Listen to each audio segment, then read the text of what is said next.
सांगलीतल्या हिंदू गर्जना सभेमध्ये मंत्री नितेश राणेंनी एक वादग्रस्त वक्तव्य केलंय। ईव्हीएम म्हणजे एव्हरी वोट अगेन्स्ट मोहल्ला असं विधान नितेश राणेंनी केलंय।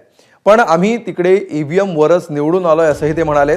सेक्युलर शब्द हा काँग्रेसने केलेली घाण आहे असं देखील मंत्री नितेश राणे यांनी काँग्रेसवर टीका करताना म्हटलंय।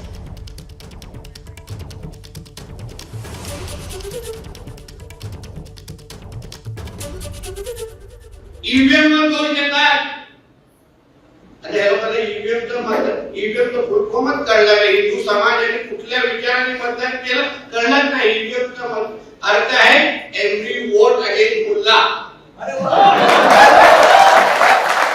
म्हणून आम्ही ईव्हीएम वर निवडून आलो आणि आपण काय बोलतो ईव्हीएम वरच निवडून आलो नाही। अरे तुम्ही आमदार कसले केलं ईव्हीएम चे।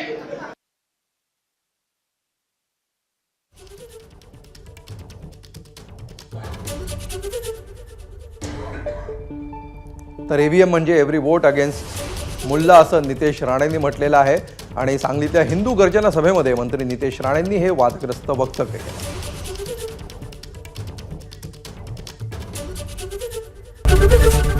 एबीपी माझा, उघडा डोळे बघा नीट।